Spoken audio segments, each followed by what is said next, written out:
पिछली वीडियो में मैंने आपसे कहा था कि अरविंद केजरीवाल को शीश महल के मुद्दे पे लगातार घेरा जाएगा। अब इसका काट कैसे देखते हैं तो अरविंद केजरीवाल बोलते हैं कि मेरा शीश महल तो तुम्हारा राजमहल, तुमने भी कम पैसे खर्च नहीं किए हैं। तो राजनीति इस स्तर तक आ गई है। दिल्ली विधानसभा चुनाव की बात मैं करूंगा। अरविंद केजरीवाल ने सीधे बोल दिया कि मुझे जाट का आरक्षण चाहिए, जाटों को आरक्षण चाहिए भाई साहब। तो अरविंद केजरीवाल ने जब ये पहल की तो ये कुछ कुछ हद तक ना सेल्फ गोल होता हुआ दिखाई दिया। तो सारी बात करूंगा डिटेल में, लेकिन शुरुआत बेसिक से करूंगा। देखिए, अभी आपको पता चला होगा कि अखिलेश यादव जी जाते हैं और अरविंद केजरीवाल को जाकर के सपोर्ट देते हैं। अब आप बोलेंगे वह भाई अखिलेश आम आदमी पार्टी के साथ या फिर कांग्रेस के साथ? आप गलती तो नहीं कर रहे। राजनीति है दोस्त। अखिलेश यादव क्या जताना चाहते हैं कि जब वो आम आदमी पार्टी के स्टेज शेयर कर रहे हैं, उनका सपोर्ट कर रहे हैं, और उनके साथ साथ वो लोग सपोर्ट कर रहे हैं उद्धव ठाकरे से लेकर के ममता बनर्जी से लेकर बिहार के तेजू यादव तक, उनको सपोर्ट कर रहे हैं। ये क्या हो रहा है? कांग्रेस कहां पर है? और कांग्रेस का बयान आता है कि ये तो हमारे जो आम आदमी पार्टी है हमारी कट्टर दुश्मन है। तो मूड पूरा बना हुआ है। अब आपको यहां पे राजनीति समझनी पड़ेगी। अखिलेश यादव ने क्या किया? केजरीवाल को सपोर्ट करके कांग्रेस को उत्तर प्रदेश का हाल समझा दिया कि उत्तर प्रदेश में आने वाले समय में जो चुनाव होने हैं उसमें बड़े भाई का जो रोल है वो समाजवादी पार्टी प्ले करने जा रही है। यानी कि जो सीट शेयरिंग वाला जो फॉर्मूला है वो समाजवादी पार्टी तय करेगी और उसको कांग्रेस को मानना पड़ेगा, नहीं तो टाटा बाय बाय। हो सकता है आप अपने रास्ते, हम अपने रास्ते। एक तरह से कांग्रेस के ऊपर प्रेशर बनाने की पॉलिटिक्स मतलब खेल दी है। दूसरी तरफ इसका एक विश्लेषण इस तरह से भी किया जा सकता है कि अखिलेश यादव ने आम आदमी पार्टी का सपोर्ट करके अपनी नाराजगी जाहिर कर दी है। कैसे? उन्होंने जब महाराष्ट्र में सीट मांगी तो नहीं दी गई, मन मुताबिक सीटें नहीं दी गई। हरियाणा में तो बोल दिया कि कौन अखिलेश वखिलेश।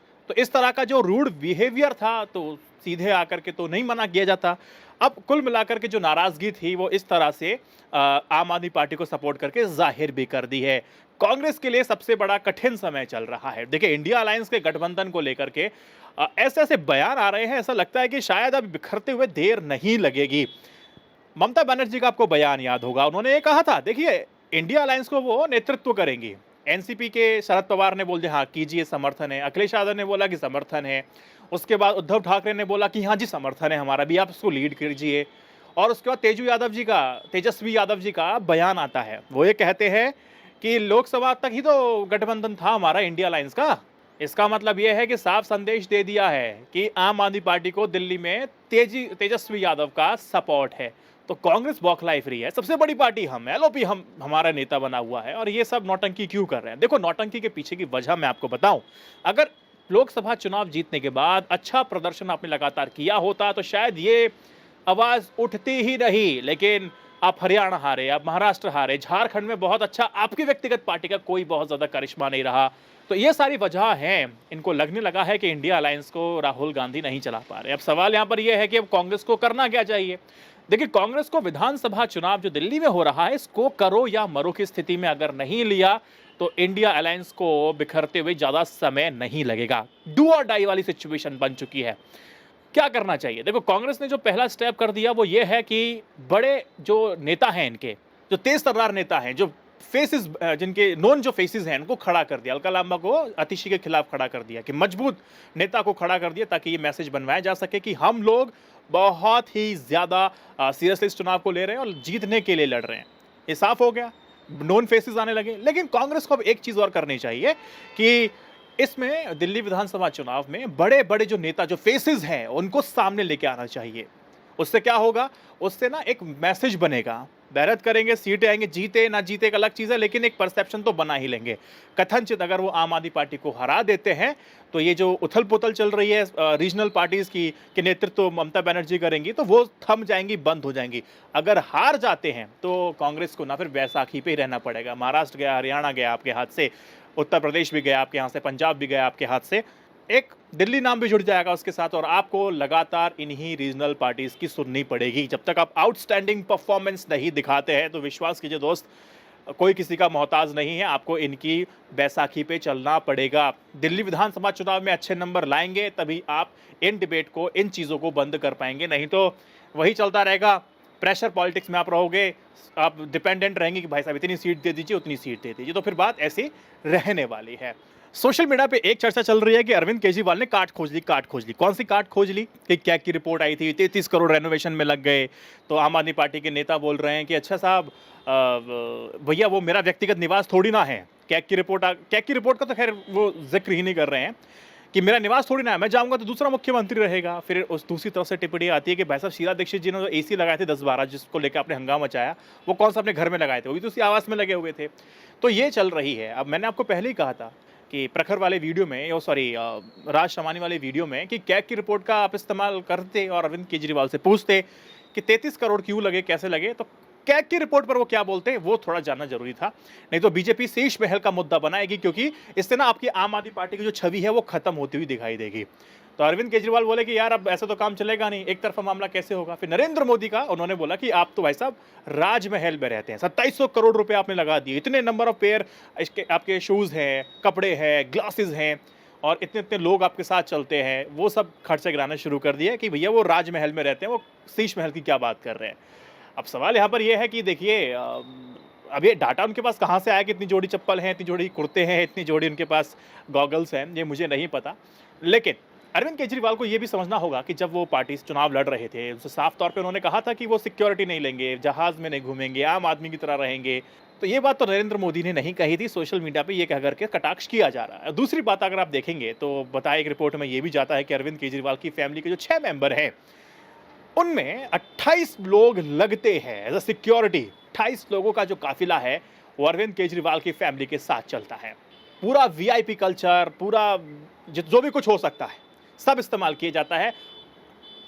तो इसी को लेकर के बोले कि ये आम आदमी नहीं है, ये बहुत बड़ा वाला आम आदमी है, इस तरह की शब्दावली चलती। खैर हम इससे इत्तेफाक नहीं रखते हैं, विरोध चाहे जितना भी हो, लेकिन शब्दों पर अपने कंट्रोल तो दोनों तरफ से होना चाहिए।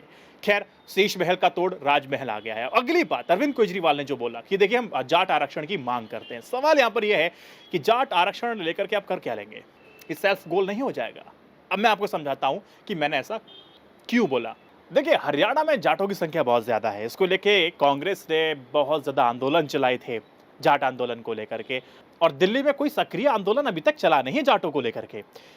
हरियाणा में कांग्रेस की पिछली भूपेंद्र सिंह हुड्डा की जो सरकार थी, 2012 में स्पेशल बैकवर्ड क्लास के तहत जाट, जट, सिख और बिश्नोई और त्यागी कम्युनिटी का रिजर्वेशन दे दिया था। अब हरियाणा में कांग्रेस सरकार की डिमांड को देखते हुए यूपीए की सरकार ने फिर क्या किया, 2014 में हरियाणा समेत 9 राज्यों में जाटों को ओबीसी ऐलान कर दिया। सुप्रीम कोर्ट बात जाती है तो वो कहते हैं कि भाई ये नहीं चलने वाला है, ये खत्म कीजिए। सुप्रीम कोर्ट ने जाटों को पिछड़ा मानने से इनकार कर दिया कि हम पिछड़ा मानते ही नहीं इनको, है ना।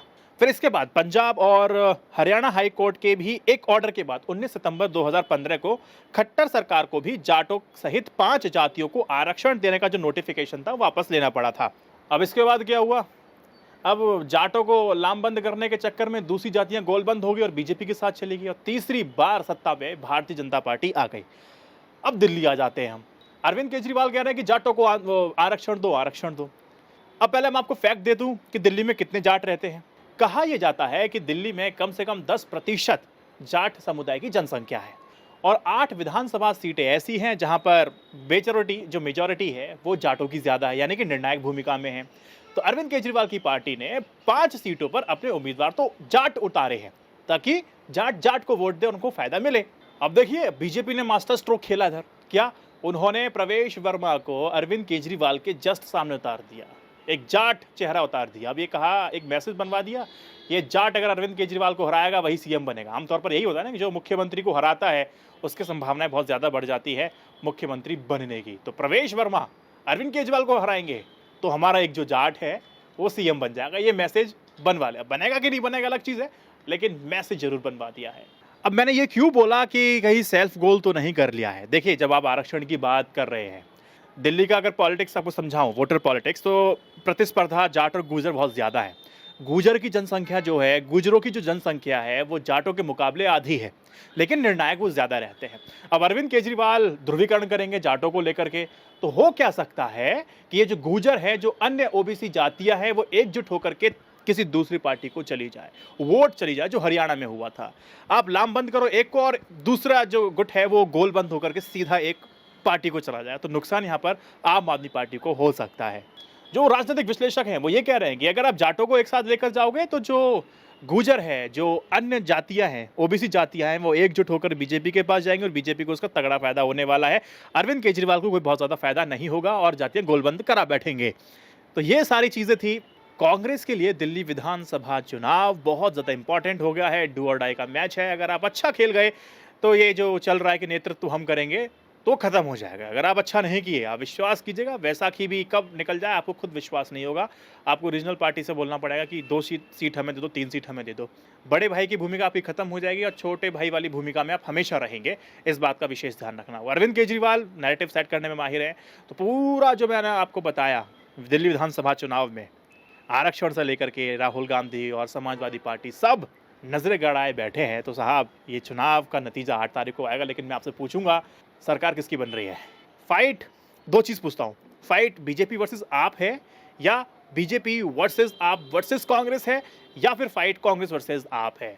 आप तो कांस्टेंट है, यानी आपसे तो लड़ाई होनी है, लेकिन किसकी होगी कमेंट सेक्शन में बताइए। और सरकार किसकी बनने वाली है, देखते हैं कि किसका आकलन और अनुमान ठीक निकलता है। इस वीडियो को 3 व्हाट्सएप ग्रुप में शेयर कीजिए।